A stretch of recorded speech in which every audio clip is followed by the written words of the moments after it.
It all started with a simple vessel, with one small difference.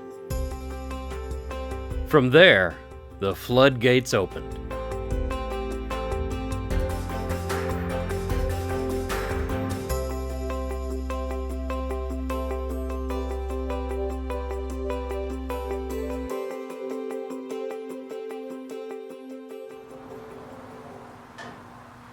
You know, art is not easy.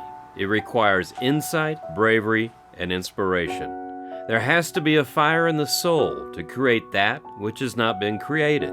No amount of money or accolades drives an artist. What motivates them is their vision, the vision they see in their heart. Ron Fleming is that type of person, that type of artist. He has the passion to create, the passion to make something different, the passion to find new horizons, new boundaries, and new mediums. Born during the Oklahoma Dust Bowl, Ron grew up with a love for drawing. At the age of 13, he drew his first commissioned work of art. In high school, he found a strange device in a closet.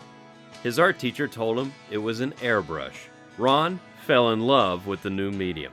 Right out of high school, Ron went to work as a draftsman for the Oklahoma Highway Department.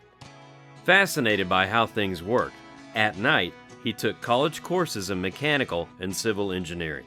In 1959, he packed up all his belongings and moved to Tulsa, Oklahoma to work for Douglas Aircraft as an illustrator. Everything was going well until there was a change in management.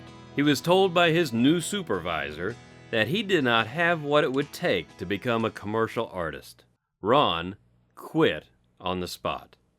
Fueled by those words, Ron struck out on his own and opened his own studio. Aided by his late wife Patty, herself an accomplished artist, Ron worked day and night with only a rare day off. Within just a few years, he was one of the top commercial airbrush artists in the U.S., with many Fortune 500 companies as clients. He eventually employed a staff of 20 in an attempt to keep up with all his clients' needs. Lesson learned: don't tell Ron no. It was during this same time when Ron and Patty saw the abandoned City of Tulsa's trash incinerator building. Everyone said, why buy that money pit? Ron and Patty disagreed and followed their vision. After a year shoveling ash, they started a remodeling project which eventually became Hearthstone, their home, their haven, and their art studio. Ron was still creating art at a breakneck pace, and at the peak of his career, he decided to tackle a new challenge: wood turning. We're not sure where he managed to find the time, but with this type of keen fashion sense, we can imagine that he did not sleep much. Ron, as you might expect, looked at wood turning differently. He saw the finished turning not as the destination, but as a new starting point, a new canvas, one that had unlimited potential, the potential to rise from craft to art. He turned, no pun intended, well maybe, that passion into action. He became a founding member of the AAW. He served on the board of the Wood Turning Center for 16 years.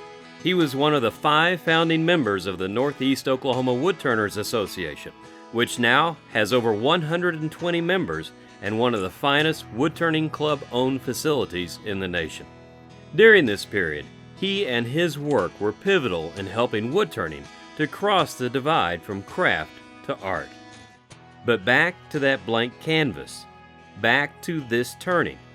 He titled it Summer Bud, a classic vase shape with that one difference: the carved leaves at the top. Ron brought it to the first juried exhibition at the Wood Turning Center. Reaction from the wood turning community was everything from excitement to disbelief to disdain. You have to remember, this was 1986. Microsoft sold stock for the first time. Geraldo Rivera opened Al Capone's secret vault live on TV.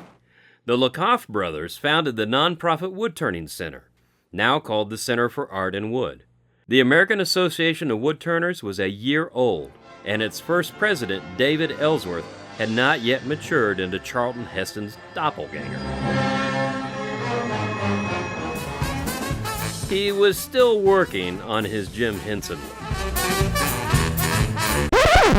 Well, anyway, you know Ron, and that first show experience just spurred him on. For over 30 years, Ron has been pushing the boundaries of wood turning. He never sat still or settled for one style or expression. He always looked for new forms, mediums, and collaborations. He tuned out the naysayers and followed his vision. Ron's groundbreaking carved and painted turnings sold for thousands of dollars, which was unheard of at the time. This helped pave the way for future turners to be paid properly for their work. His work has won numerous awards and been featured in many galleries and traveling exhibits. He had the first carved wood turning article featured in Fine Woodworking magazine. He has 4 pieces in the Smithsonian's Renwick Gallery. He has one of the first turned and carved pieces in the White House collection of American crafts. How's that for data? Often copied now but never duplicated, Ron is proud of the legacy his work will leave. And we are even more grateful for his contributions to the stature of wood turning. It is artists like Ron who have elevated our craft into an art and opened the floodgates of expression we see in wood turning today. Thank you, Ron, for sharing your talent, and thank you for sharing your vision with all of us.